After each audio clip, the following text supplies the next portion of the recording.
What's up, peeps? Thanks for joining me. My name's David Warren, and this is Day One Adventures. And today's adventure, we are heading to a interfaith dinner. It's put on by the Sikhs.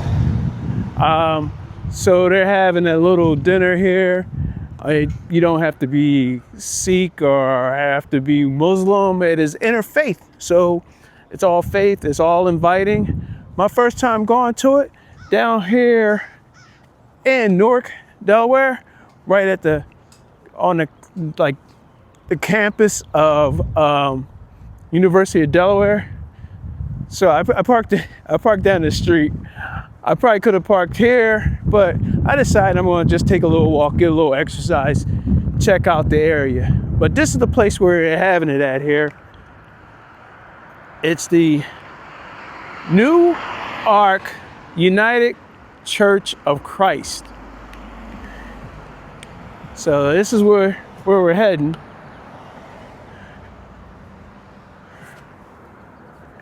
This is where we're heading right here.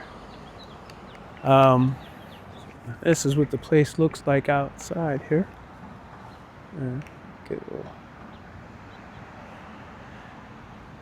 Got a nice little grove over that way.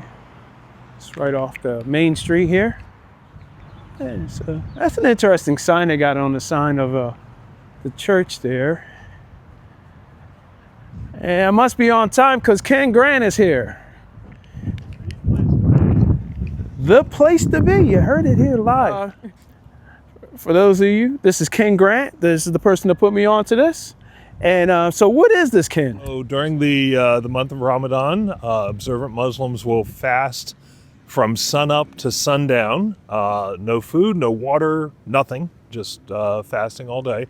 And then the iftar is the meal to break that fast after sundown. So now this is the Interfaith Iftar meal that has been organized by the Sikh Coalition of Delaware, being held at New Ark Church of Christ. So very much an interfaith kind of event.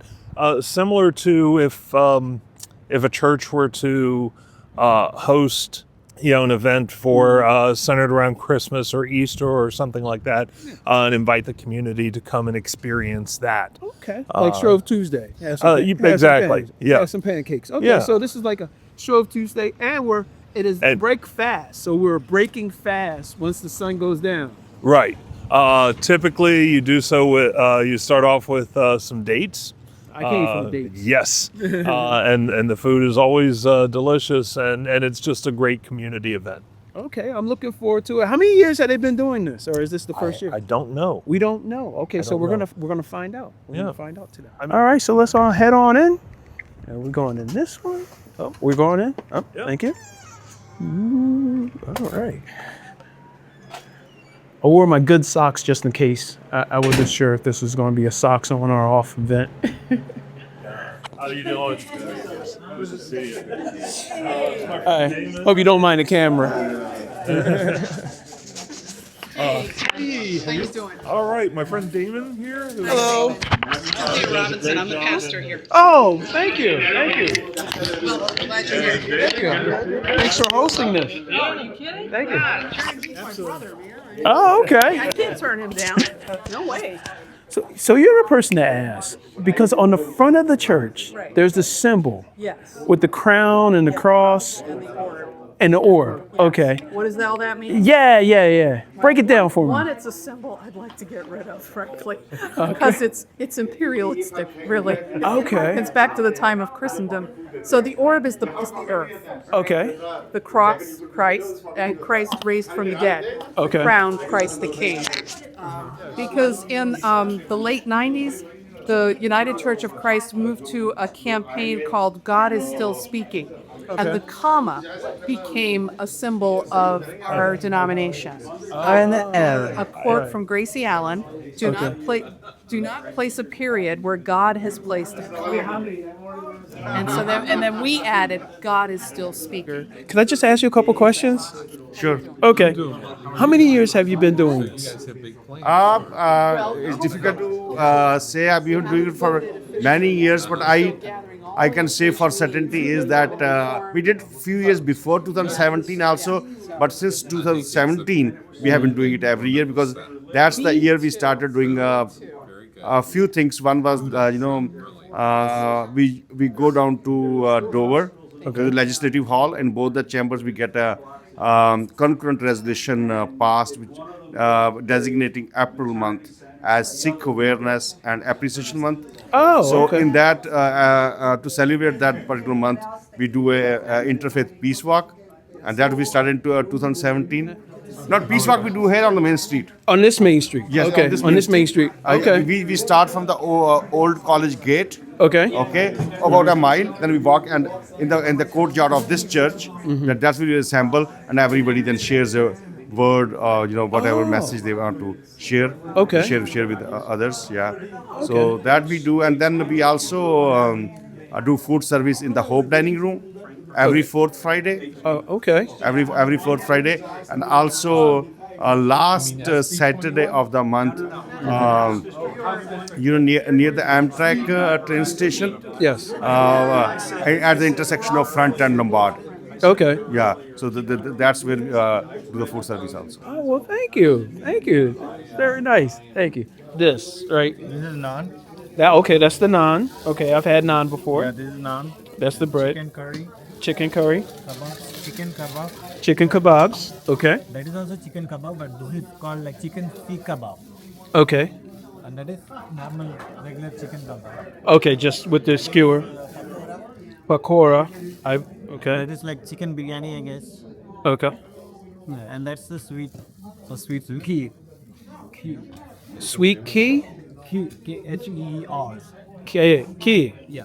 Key. Okay. Sweet key. Oh, and it's got almonds on top, and okay. Those are almonds, right? Almonds. Yes. Almonds on top. Okay. Oh, all right. So this is Really easy. what do they call it? Donut. And look how bright that sauce is. That sauce looks. Okay, so we got chicken, we got some kebabs. Yeah.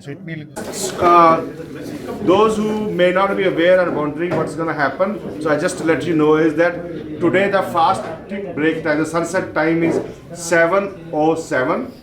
So at that time, our Muslim brothers and sisters who are fasting, they will break their fast by eating these dates and drinking water, and then they go to the this holy sanctuary there to pray.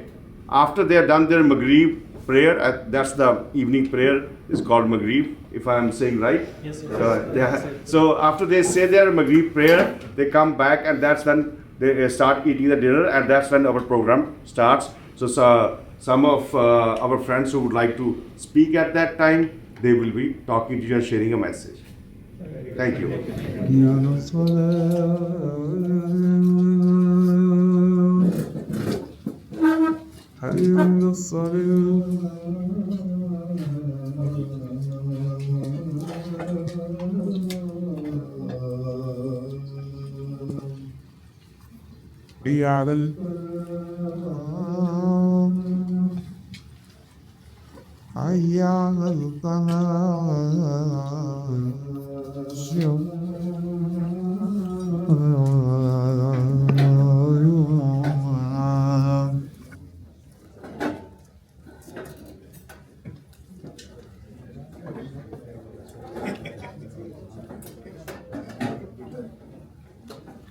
Assalamu alaikum, good evening.